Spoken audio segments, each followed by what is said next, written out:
running good to the 40, breaks it to the 50, takes to the 40, takes to the 30, to the 20, to the 10, to the 5, touchdown. All right, we're back with one more down with Chuck Marlowe, 1991 Cardinal Mooney, outside linebacker, wide receiver, all SVC, all state, Mooney Hall of Famer, class of 2008, and a former defensive back out of Kansas State University, 3-year letter winner, 93, 94, and 95. Also garnered All Big 8 conference honors 2 times and was recognized as an All-American. It's good to have you on today, Chuck, and to get your perspective and your story. So welcome to One More Down. Oh, great to be here. Great, thanks. All right, to start us off, could you bring us in on your origins growing up in Youngstown? Where you primarily grew up and cut your teeth in this game of football. Okay, I got you. Originally born on the north side, and still there for a hot second. Grandma sold the house, and we moved out to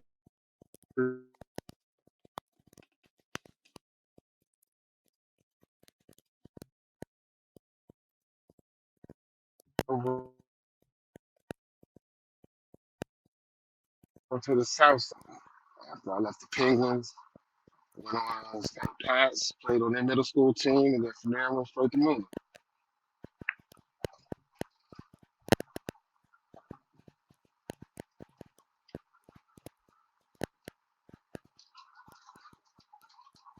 I can't hear what you said. Yeah, I think your mic's I can't. Oh, am I in now? Yes. Yeah, Yeah. good now. Okay. No, I was just saying, I remember those early Penguin days with Reg being your stepdad and me and your brother Eric sharing some of those quarterback duties on the little team. That 0 and a lot of push-ups was getting asked for back then. So I don't know how was that experience, having to go home with the head coach every day.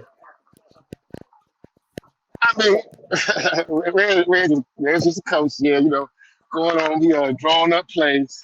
He looking on TV, watching the Browns, that's his favorite team. He's looking at their plays, trying like, okay, I'm coming with something like that. Red was a coach, But my mom didn't really allow that in the house. She was like, nah, that football stuff stay on the field.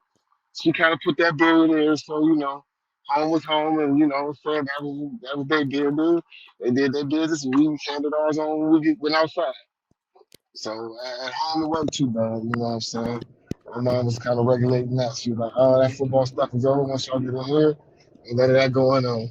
You know what I'm saying? But me and my brother, we always snuck out. We played, we always played football. Football was our daily game. Winter, spring, summer, fall. All year round. That's all we did was play some football.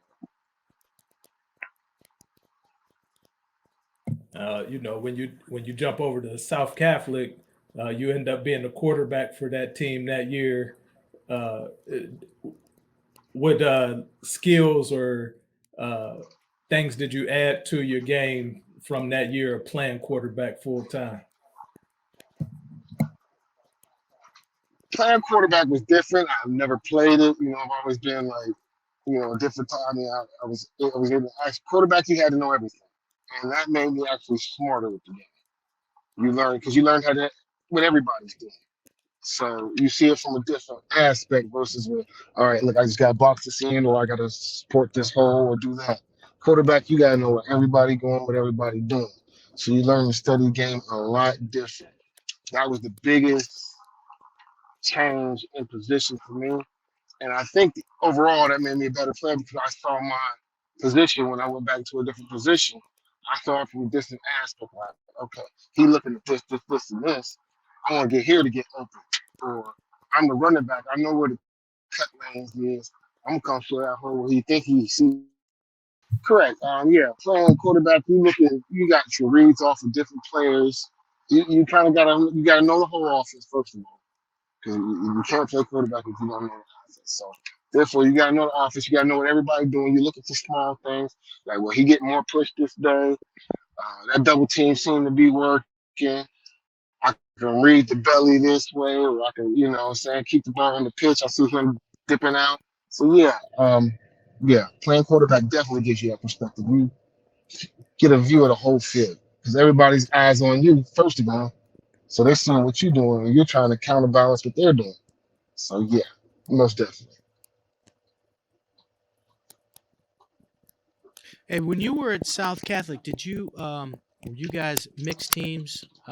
Did you have multiple middle schools playing Yes, together? we did. Yes, we did. We actually had it was us, St. Pat's, then we had St. Dominic's, and we had St. Nicholas. All of us were grouped into one team, and we were South Catholic. Okay. hmm And then were you kind of um, were you committed to going to Mooney? Was that kind of your was that your expectation, or were there other options, or were you not sure what you were going to do heading into high school? There were definitely other options, but for me, it was Mooney for the simple fact that I was already going to their feeder program, first of all. I lived on the east side, though. I mean, my next door neighbors, my friends from down the street, they went to Urshman. I mean, I literally lived on the east side, but I was going to Mooney still. Yeah, there was no way. Some of my best friends, some of my high school idols, all went to Urshman, East, North, Rain. So, I mean, I could have went to any school I wanted to in the city, but once playing for South Catholic and seeing the tradition of Mooney and how they put people in college, I was like, yeah, I'm more than likely I'm going to Mooney. I couldn't see myself going anywhere else.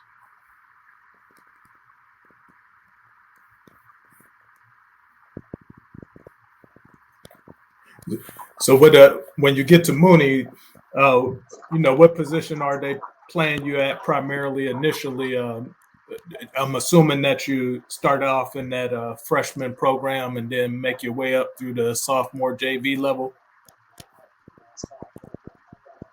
Yes, most definitely. At Mooney, you're not, no freshmen playing varsity back in the day like that. That was not happening. So, therefore, you got freshman ball. And actually, I played freshman ball. I played inside linebacker, a little bit outside linebacker, tight end on offense. So, I kind of was thrown in there. I mean, they wanted me to play quarterback, but I was like, nah, I'm not running this option for y'all. Just throw me the ball when I'm open. I kind of know how this goes. I see this more what he did. Quarterback might be sweet, but I'm not going to college playing quarterback. Get me in my natural position where I can play and be interested in getting into college. And so therefore I was doing that at the time. And then then as far as my sophomore year, few sophomores get to play. If you're decent enough, you get to play. And I was one of those sophomores. So, my sophomore year, I remember Marcus Coleman. He was a senior that year. And then you had Ramon Mill. He was a junior. It was me. It was Terrico. We were the only two sophomores really getting in varsity games during the time. So, I was kind of big. And then my junior year, senior year, I just played all over the place during them times. Yeah. Now, I guess my first year would have been your senior year in '90. So you're kind of coming into Mooney on during that run of that state championship with Ray and Eddie Thomas and all those guys. So coming into that level of football, that type of program where the winning is already established, and then you have a legendary coach and a legendary structure in place. Do you feel like your talent is enough to reach the goals that you want to reach for yourself, or is there another layer of development that happens as you make your way up those varsity ranks?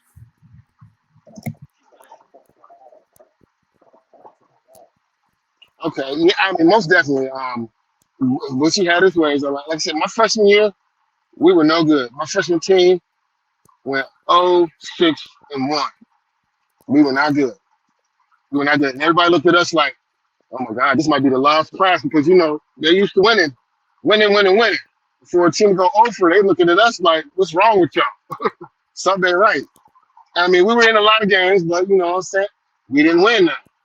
And that right there haunted me because, you got the varsity doing what they were doing. And here we are, we're the freshmen. We supposed to be the new cats coming in, keeping the tradition going. And here we are, we losing. We lost every game. I'm like, this ain't gonna work. So I remember after my freshman year, I did like tell everybody, like, hey, look, we gotta do something. We can't be the class like that. They looked at us as the lost class at first. And then, finally, following year, we got some more talent in, a little bit better coaching. I would say that because the following year, you're under Butcher, you're doing varsity. So you could be third team on that varsity, you catching it during practice because you're practicing with everybody else. Like I said, we had this drill called 3-block. 3-block might last from 15 minutes of the practice to 8:30 at night. And that's all you're going to do is 3-block. If you ain't got that 3-block right, you're going to be there all night. I remember days being there like, man, we've been doing this for like 2 hours. Like, can't we go to team? Because team is usually how you end practice. We will literally be in 3-block for 2 hours. Look, Yeah, we're not Jeremy, going to team. Bachelor said that same thing, that it was the off that Belly series, just repping it and repping it. So as like a skill guy, what's your role in that? Really, I played tight end, so I was blocking. I was coming down on the tackle. Yeah. Like I said, all aspects of the game, what you gonna make you play. And like, look, I need you to do this. That's what you gonna do. You'll get the ball. We're gonna throw you the ball a few times a game, but we need to get successful. I need you to do this. And, it's about the team. So I'm gonna do what's best for the team always. So that was a given. You know what I'm saying? I figured through some course of the game, me playing offense and defense, I figured I'd get mine. I don't need extra throws and this, that, and the other. I'm gonna be a part of this game somewhere. That was always my mentality. I might not do it offense this week, but on defense, I'm here to go 2 interceptions. Go with 8 tackles. So that was my mentality. No matter how I do it, I'm going to be a main part of the reason we win the game. And that was my thinking going into every game, especially in high school.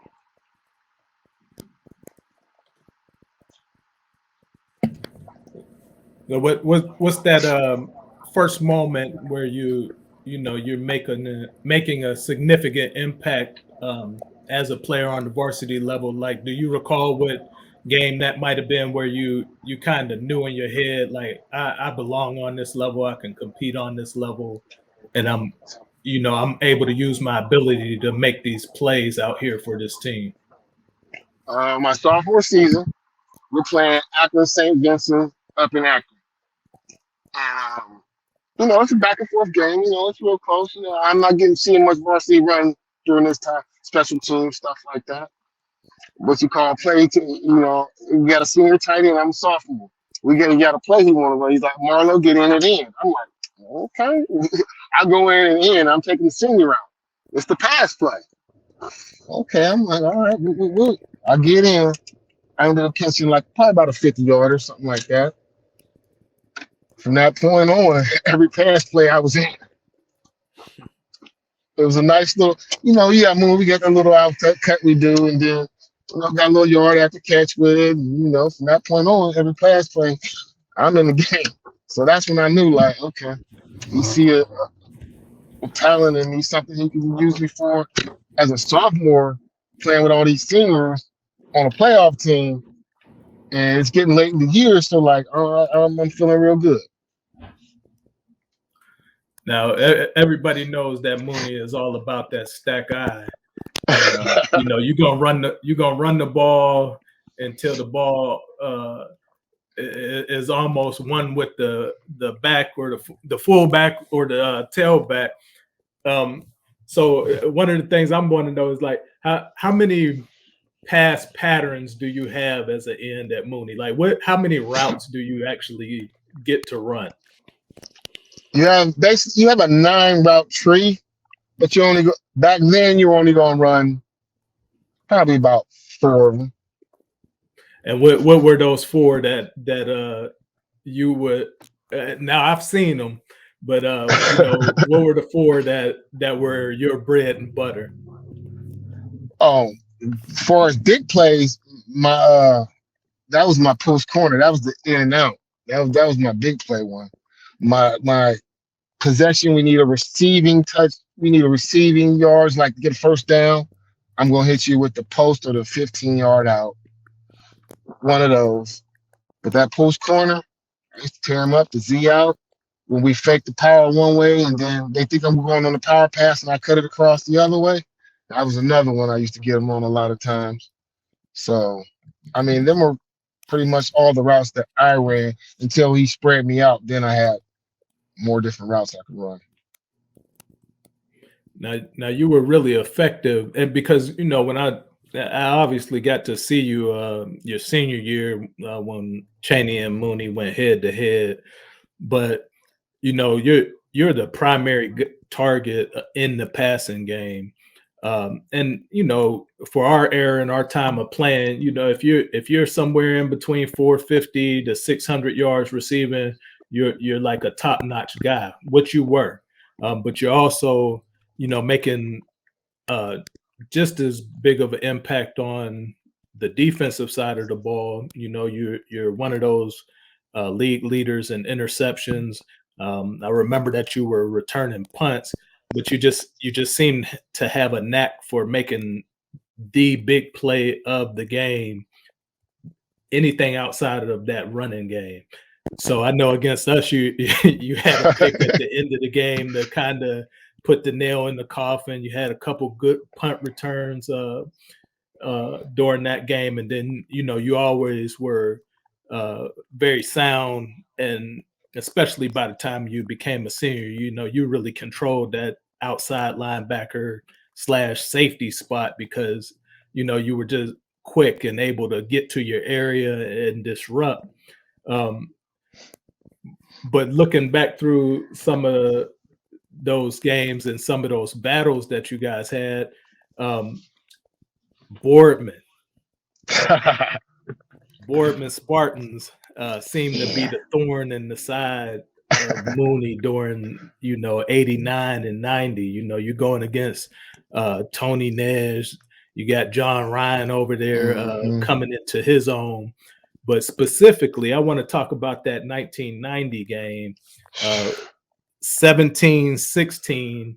And I don't know if we're going to be able to do this, but we may have to pull up a little cut up just to put this in perspective. I already know what this is. It just kind of shows the agony of what was going on during that game, and just some things that kind of should have went you guys' way that didn't, and it was indicative of that atmosphere in Boardman at that time. So we got some key moments during this 17-16 overtime loss that you guys take to them. Ron, can you control that, or is that just on my end? I think it'll run. There you go. Okay. Got a young Chuck Marlowe on that Z out. There we go. A little outside. Got drag the feet. I was practicing. Thought I was going to be a pro. Get both feet in. Now, your college coach probably would have told you to turn it upfield and stay on your feet. Right. Well, hey, get that. We need the first down right then and there. Got Terica Jones coming off the edge, getting a sack on John Ryan. Good old Turk. And then Aaron Boriarco. Yeah. Throw that side up. Yeah, that was the first one. I do remember that.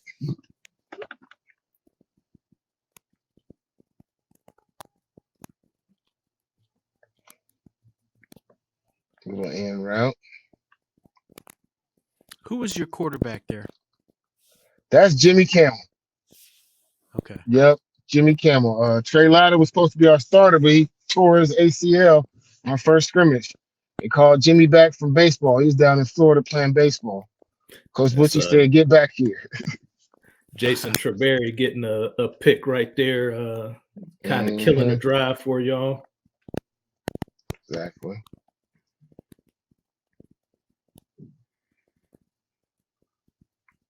Little throwback to Terrica.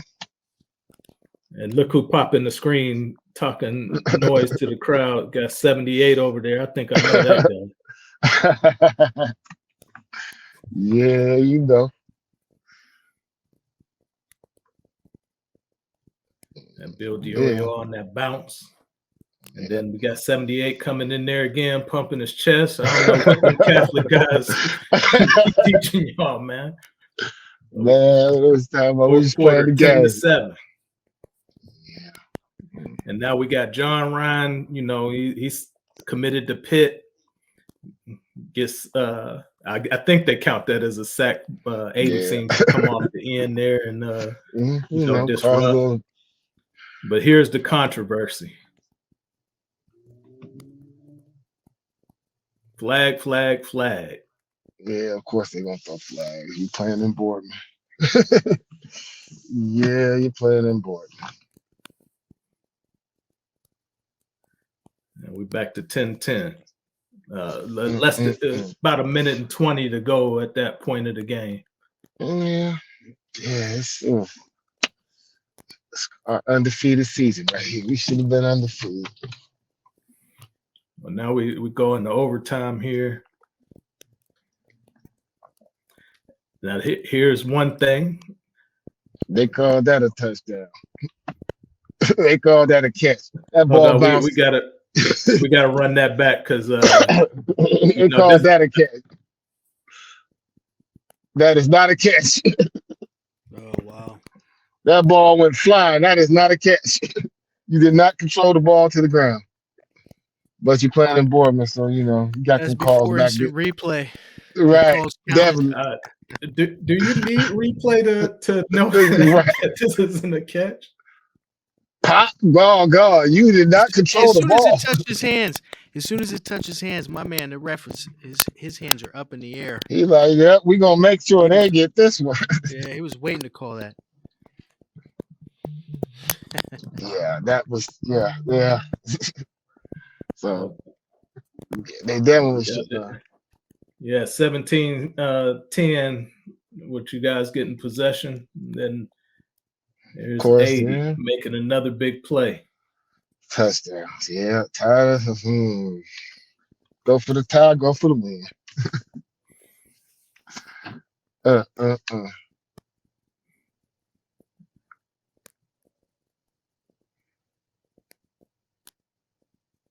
Oh wow.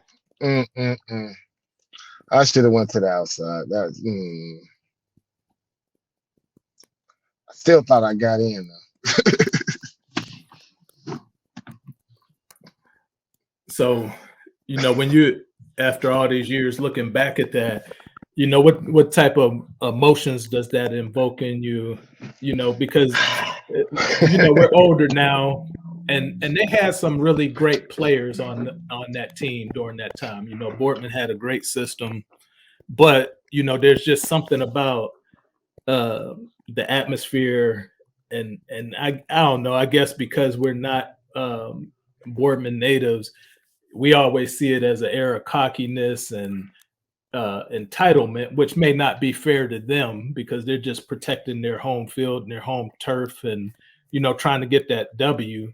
But like for you in that moment, because we know Boardman is also, you know, where Coach Stoops coaches his last game.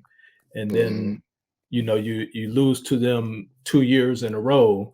So to kind of lose it on what is 2 or 3 bad calls that go in their favor. And then, you know, to be that close to stealing it back from them, you know, what does that do for you when you look at that all these years later? I mean, it's always tough to look back on a loss like that. Things shoulda, woulda, didn't go the other way. You just gotta learn to accept them for what it is. We'd have played better, playing here too. We could have won. So I mean, I don't look back at it, and I mean, we had a great season that year. So I mean, that's one game out of the season. We should have beat them. We should have beat them, but we didn't. So I mean, hey, look, no sour grapes. Hey, they beat us. That's what it was. Like I said, a couple plays here or there, and it's definitely going the other way now. Controversial as it may be, we just seen them. That my ball was not caught. I think I made it in, but it is what it is. They got them a victory, and and the tough part is being at Mooney. We had a lot of guys that went to that lived in Boardman, or what I'm saying, played on Boardman Catholic, their little feeder. So I was friends with them, and so it's kind of hard for them. But knowing what we did that year, that's just one loss out of the two we had that year. Right. We went to the semis, so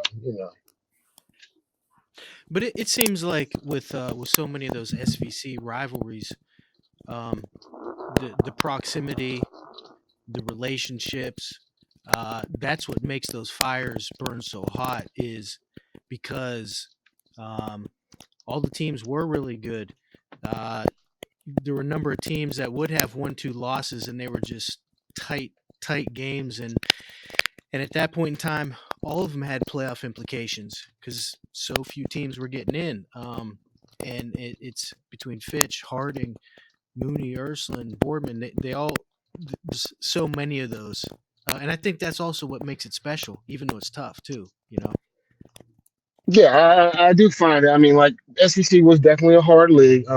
You look at, especially coming from the Ursuline and Mooney side.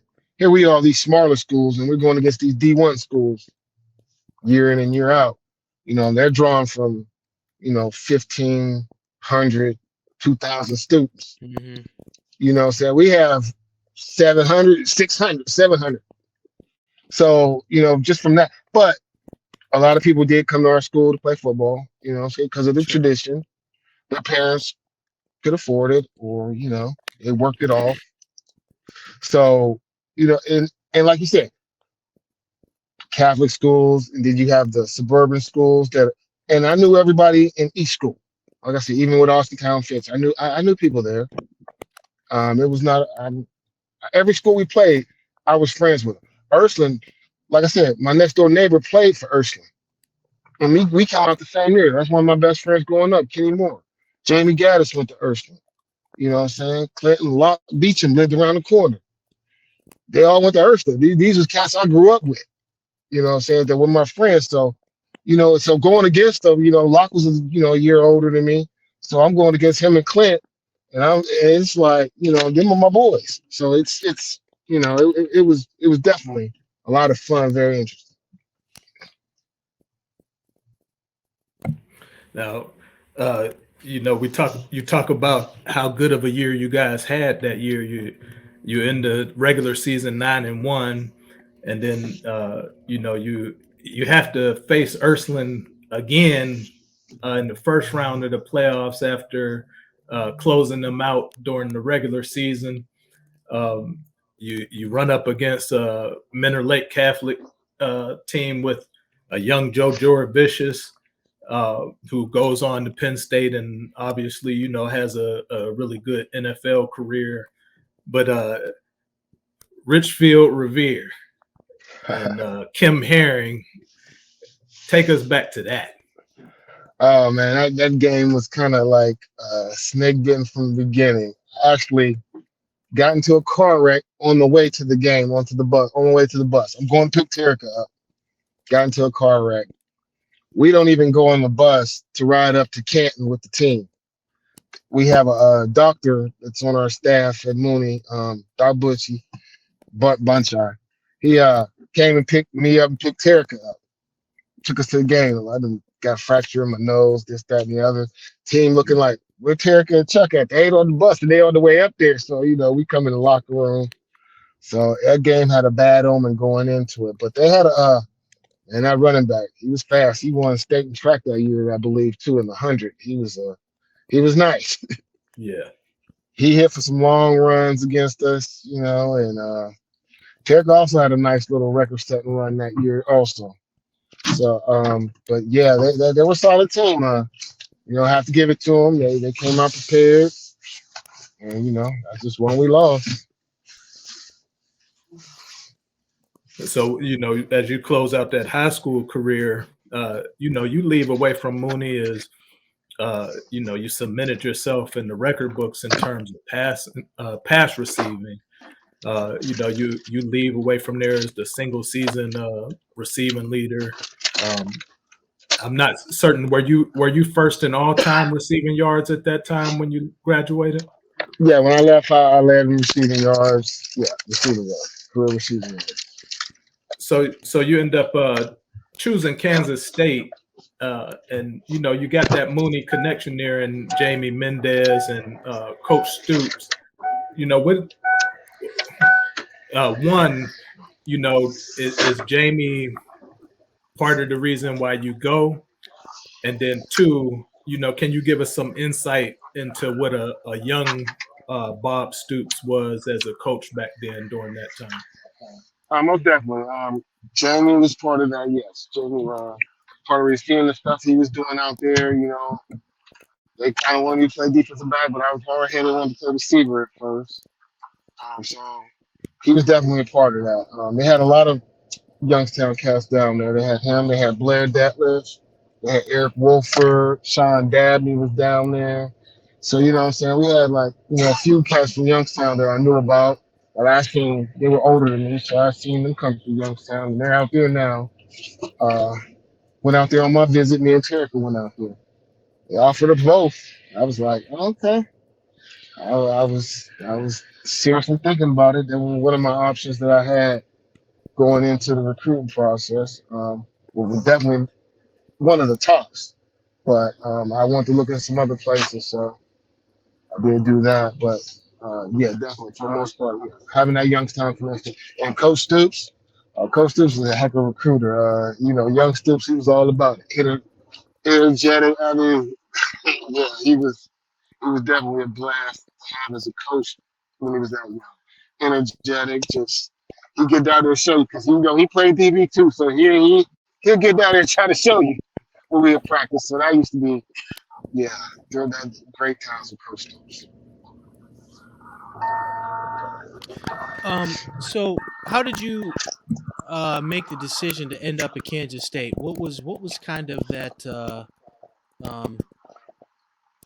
final decision for you to say, this is what route I'm going to go? Okay, it really came down. I was either between Kansas State and Toledo at the time. Toledo was coming off 11-0-1 season. Coach Saban was their coach at the time. I had a friend, Vince Marlowe. He was at Toledo that year. He came and he played tight end for him that year. Went up there on recruiting, and I was really, it was between. I was leaning towards Toledo actually, and then I visited them right after I visited Kansas State, and then the next week, Saban took that job with the Cleveland Browns to become their D coordinator. I said, well, I'm definitely not going because he was part of the main reason I was going to go there, him and Vince. But having that Youngstown connection out of Kansas State, and then I was thinking about, I am playing in the Big 8 conference. I'm going to get Oklahoma, Nebraska, Colorado, all big names during that time. So, yeah, seeing what they were doing at Kansas State, that really drew me in. I was going to stay closer to home, but then the more and more I thought about it, I was like, yeah, maybe going to that. And then the conference, it was night and day. MAP, Big 8 during the time. So, I was going to go to Toledo. Yeah, and so, when I was kind of doing some research on this, being able to talk to you, 89, Bill Snyder takes over, right? And Kansas State was Correct. in terrible, terrible state. What was, when you when you got out there, what was kind of the state of that transition? Because I think he goes like they almost want to shut the program down. They interview him. There's a whole documentary about it, Miracle in Manhattan. Yeah. Pretty interesting. And what was the state when you started to come in? What was the state of the program? Actually, they were on the uptick. Like you said, he came in '89. I didn't get there until like '91. So he had 2 years. His first year was rough. They went like, I think it was like maybe 1-10 maybe. Yeah, yep, you're right. But the year before, the year after that, they kind of went like, what was it, 7 and no, it wasn't 7-4. It was like maybe They 6. go 5 and 6. Yep. 5 and 6. Something. Okay, yeah. And I came in my recruiting visit off of that, them going 5 and 6, and I'm like, they're excited about 5 and 6 like this, like, you know what I'm saying? But you would never know with Coach Snyder because he did not. That was not good for him. The university and everybody else are happy because they weren't used to winning. Now he was like, "No, this isn't good enough. We definitely can be better than that." So seeing the trend, I mean, disciplinarian, hard coach. Didn't like him back then.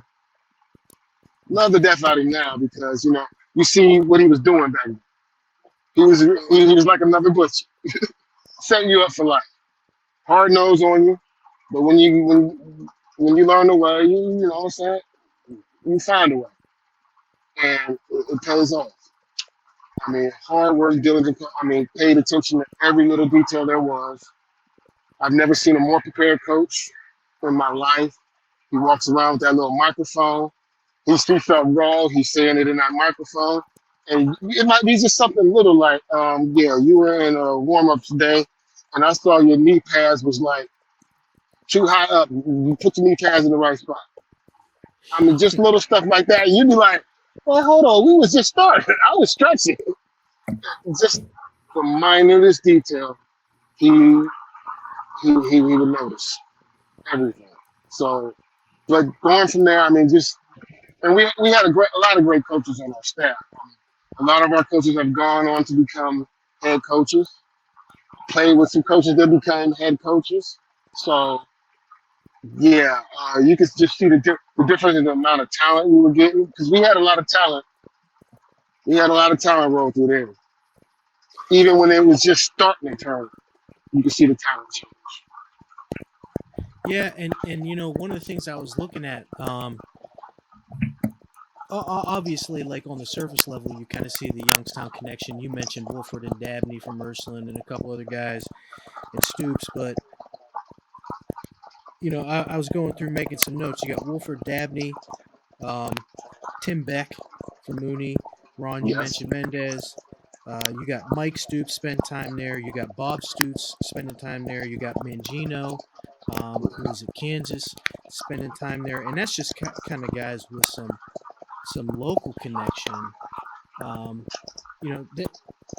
guess how did that make you feel having so many guys? And then I didn't mention Venables, but Venables, who's at Oklahoma now, I think maybe there as a player for a year, a graduate assistant. Yeah. Play with Venables. But having all those guys from home was kind of good. I mean, like I say, always had a ride home when any break. Oh, y'all going back? Yeah, let's carpool real easy. Everybody take a 3-hour shift. Nice long drive. Make it in a day, but it's a nice long drive. But that was always good, and just having the familiarity with people people who know where you come from, what you've been through, similar circumstances. You know what I'm saying? Same school in some cases, so it was real good having those. We could always talk about home, see what's going on, trade stories. So that was always a big plus being back there. One question I had, so talking about the Steel Valley, like cycling back to high school, and we can kind of get into this in a minute here, but what was that transition like for you? Transition to being a safety in college, right? You're kind of playing outside linebacker in high school in the Steel Valley, which is everybody's running the football. it's imposing your will on somebody else. It's Belly. It's blasted Ursuline. You know what I mean? It's how was that transition for you personally, going to the collegiate level and then having to defend a bit more of an exotic offensive, routes, throwing the ball, different coverages? What was that process like for you? It wasn't actually that hard for the simple fact during that time we had Nebraska, high football all the way. Mhm. Iowa State was kind of doing something similar. So there was a lot of teams that were doing Colorado, similar, but Colorado was spread out a little more. They still wanted to run the ball, but they were spread out a little bit more. So it wasn't that hard, but going against a lot of the passing teams, I mean, I guess you adjust because we were a passing team, so you saw it every day in practice. You know what I'm saying? We used to go good against good. We used, like I say, ones against ones. So we're seeing our team's passing attack versus us. So we got that on a daily. So I mean, it's something you become used to. You know what I'm saying? You adapt to the game. You know what I'm saying? You read your keys and you know what you got to do.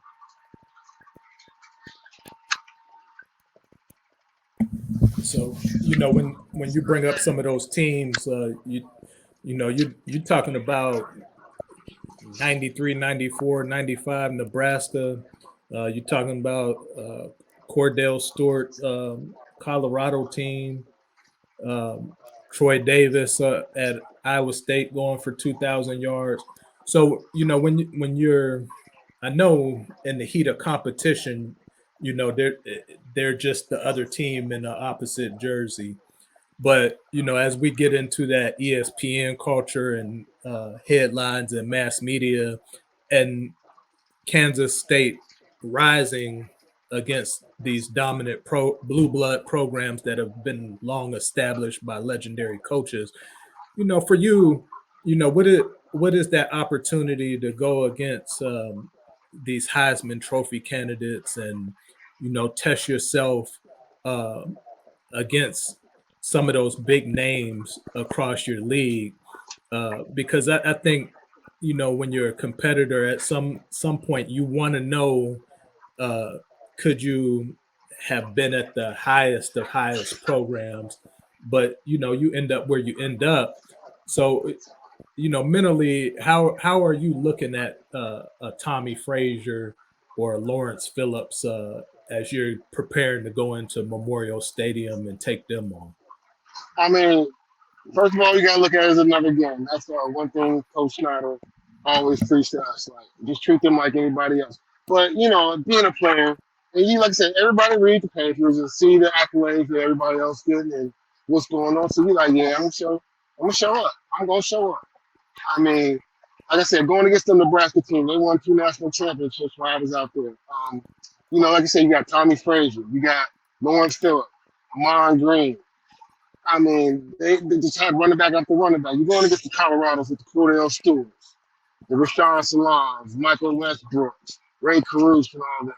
So every week was a challenge. Like you said, Troy Davis, Iowa State, nice. Little small back, but it was nice. So yeah, you want to go against that every week in and week out, and that's what you were getting. You know what I'm saying? Like I said, my senior year, even Kansas finished ranked 9th in the nation, and I believe, or something like that. We were 7th. So it was like, every year we had in the top 10, we had 4 or 5, 3 or 4 teams right around up in there. So it was a great time in the Big 8. I loved it. It was beautiful. I had a lot of fun doing it. I love the challenge. You step up and you try to play your best and do what you can do and try to win. That's what I love to do every week. Now, what part of does that Youngstown mentality? What part of that do you take into those games? And I'm asking that because I played strong safety in college as well, but I was always undersized compared to the competition that I'm playing. My early days, I'm floating between 165 and 170, and by the time I leave there, I'm lucky if I'm tipping 190. But you still taking on backs that are 225, 230, tight ends that are 250, 260, and we're of similar stature. So, what part of that Youngstown mentality do you bring with you? Because I'm sure at some point in your career you're probably lightly regarded just based on your body type. Right. And yeah, at first they did. I mean, I might in my peak, I probably probably about 190 playing in my playing weight probably during my junior year. Um,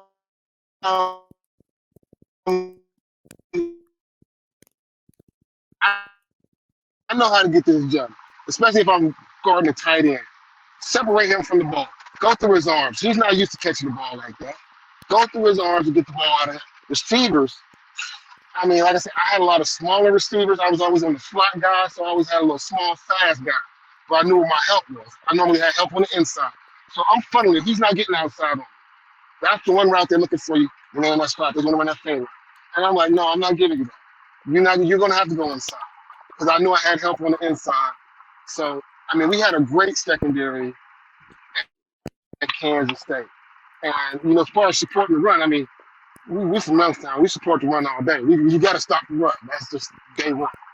And so that's the way I just brought my mentality. I mean, it was just me. I'm going to go out here. I got a job to do. I'm going to get it done. Bottom line. Ain't nobody in one kind of way or another. In college, it was a little different because you only going one way and playing special teams. But I'm gonna make these tackles. They depending on me be here, I'm gonna be there. I'm gonna make. My junior year, I led the team in tackles. Everybody, well, that ain't good. The safety leading tackle. Well, we can't run the teams. I'm up close to the line. I'm playing 4 yards, 5 yards up. I'm coming up making tackles. So it is what it is. And then my last question, and before Dallas gets in what he'd like to, is out of those moments, what's the one that stands out for you? Like what was your biggest moment, or what's the experience that you treasure the most playing for Kansas State?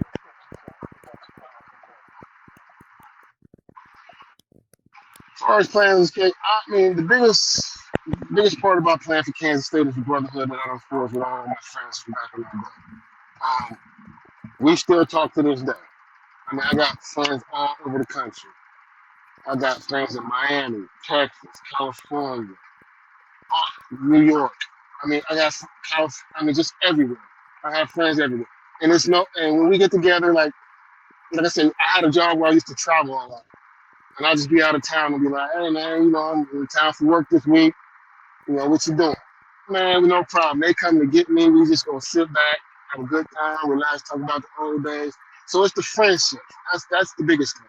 I mean, it's nothing on the football field that I treasure the most, but I treasure the friendships that I did get from college and playing football.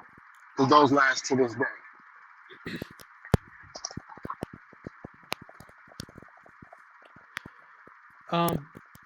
I hit a number of things, and Ron, we kind of we're thinking about some of the same things. Like, I was looking back, and I think at the college landscape now, and they talk about the Power Five and how that's changed. And I went back and looked at your Kansas State schedule, and that was what I was gonna mention. Was even at that time, Kansas was a successful football program, and Nebraska wins back-to-back national championships.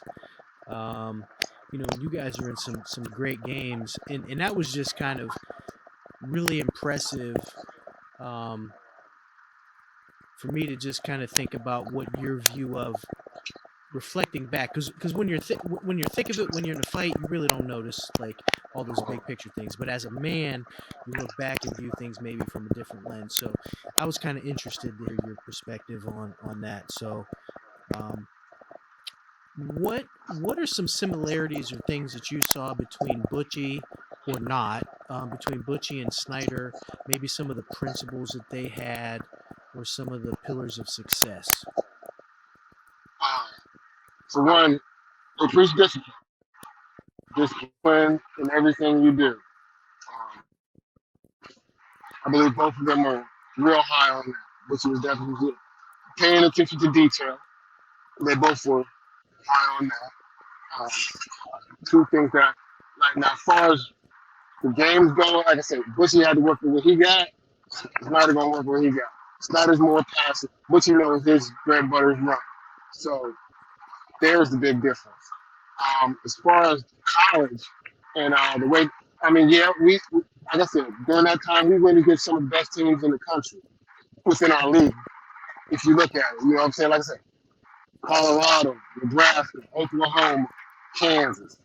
I mean, and I said Kansas was good during that time. They were good during that time. A lot of people didn't know that. Was Glenn Mason, old Minnesota. Right. He was their coach during that time, and he was getting people from even down in Ohio because it was his stomping ground. So he got a lot of players from down here.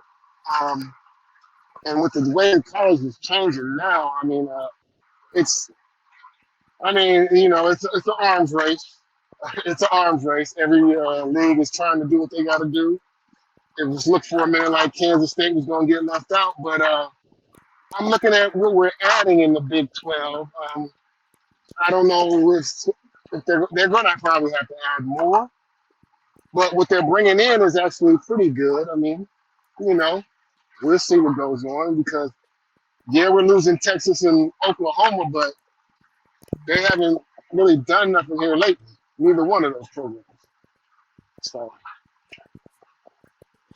what speaking of Oklahoma, right, and even Texas, some of the transfer portal things that have taken place. As a guy who played at a high level in a different era, what are some of your thoughts on like the NIL and the transfer portal status currently? I like it. That's something we called for something similar back in the day. We not necessarily transfer portal, as far as getting a little bit more money. We did call for that for the simple fact we're watching all these libraries and buildings getting built off of the money that we're bringing in and stuff like that. So we've always talked about that. So that's always been a topic of conversation.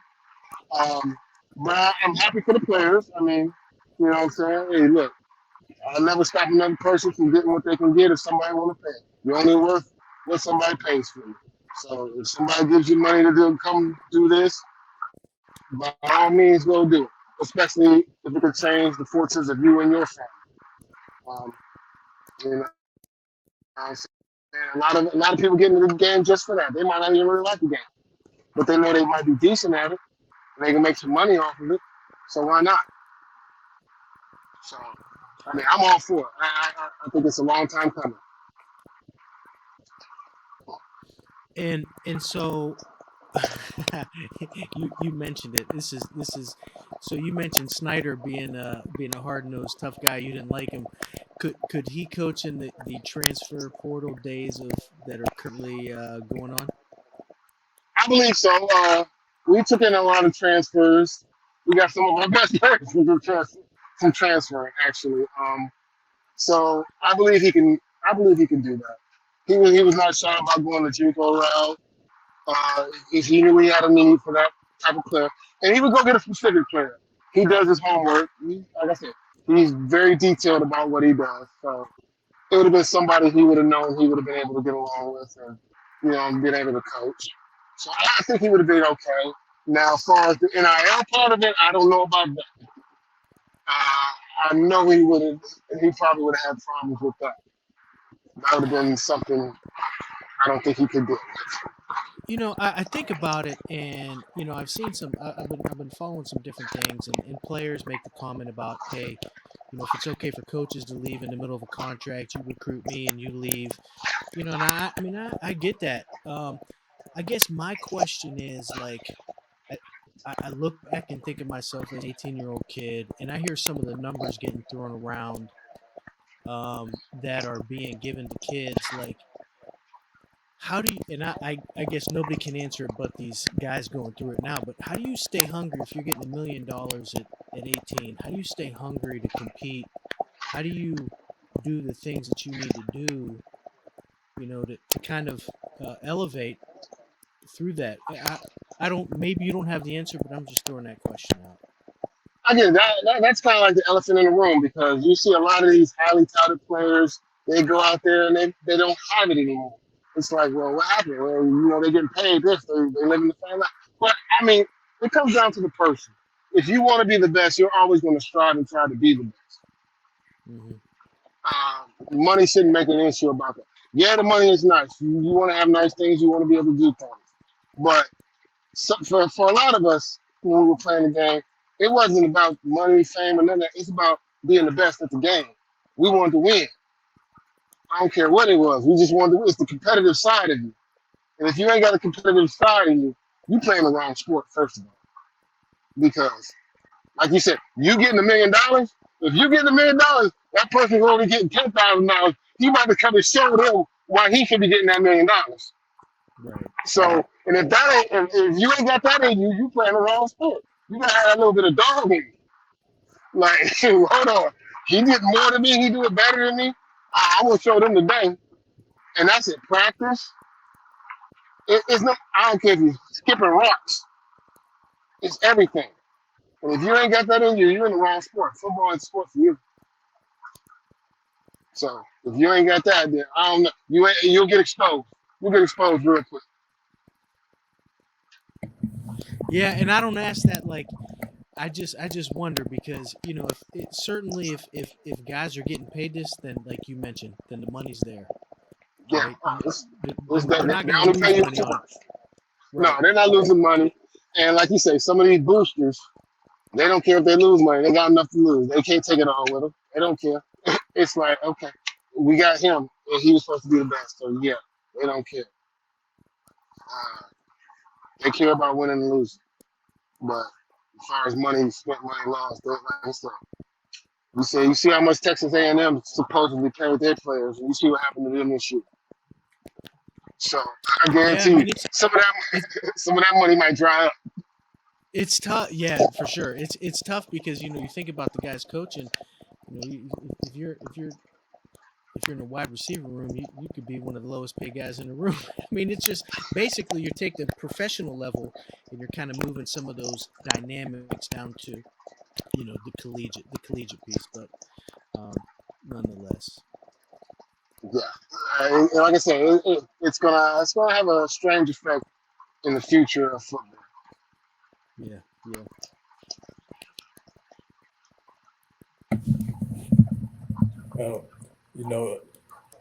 I think when we talk about you, you're one of those type of players that you kind of had to be there to see it, to understand the type of impact that you had and the type of player that you were. Especially, I'm thinking about those high school days, because your rise was kind of meteoric between that 11th and that 12th grade year.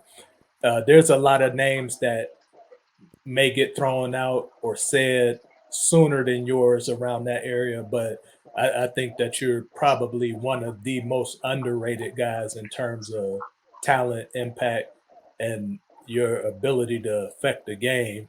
You certainly proved that by, going out to the middle west of the country, taking on some big time teams, programs, and players, and not just going and competing for a year and coming back home, but being consistent year after year, getting better, earning your accolades, and then, when it's all said and done, transitioning on into life like the rest of us do. So, if no one tells you how great you were as a player, or the type of enjoyment that people got watching you, I'd like to be one of those people to tell you that you were tremendous. You always came and showed up and made big plays. and it was a point of pride to watch what you were doing during your time out in Kansas State, and for myself to be in a different part of the country and get to brag that that's a guy from my hometown. He out there giving it to him. So, when you think back on your experiences as wearing 00, playing tight end, and doing push-ups up at Fosterville Playground, to being a quarterback that can complete 2 out of 5. If you had one more down, where would that be for you, and who would you be with? Appreciate that. It's good hearing that. You know what I'm saying? Like I said, we had this running joke because Thanksgiving everybody always comes down, and we always talk about football and stuff like that. And I'm blessed to have some great football players, actually. You know what I'm saying? Like I said, Garcia Lane to come through. That's my brother's wife's cousin, so he always comes through. And Bo, he wanted the coldest come out of Youngstown for sure. So what I'm saying. So we get these football talks all the time, and you know what I'm saying. So some people may know me, some people ain't know me. A lot of people during that time do know me. You know what I'm saying. I still have a lot of great friends back in Youngstown. You know what I'm saying. We still talk, so it's real good for that. But I do appreciate everything you did say about me right there and there. I mean, I just played the game the best way I knew how, and doing what I wanted to do, and trying to be the best that I could. And if I gave somebody some enjoyment out of that, I really do appreciate it. You know what I'm saying? So that's real good to hear.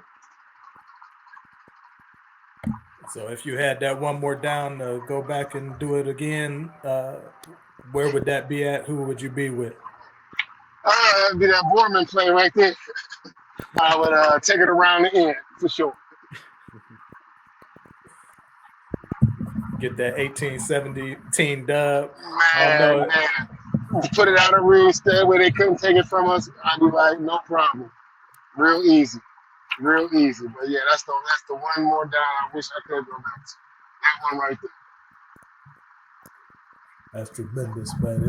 It's been good, getting to see you again visually after a lot of years. We got so many connections between us in terms of mutual friends and then environment.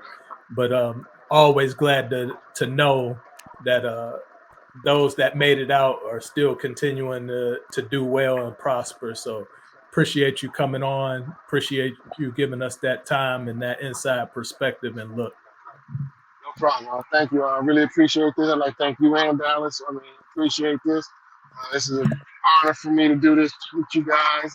I appreciate this very much. God bless you guys, and I hope y'all be able to, much success with your program. Yeah, thanks, man. It's been a real pleasure talking to you. I know we never met prior to this, but great guy, and really enjoyed hearing some of your thoughts and getting to know you a little bit. So I appreciate it too. Thank you. All right, no problem. Thank you very much. And sorry about the light. I'm on the road right now, but it'll do what it do. That's all good. It's authentic. That's the way we like it. For sure. All right, man. Good hearing from you guys. I'll talk to you guys later.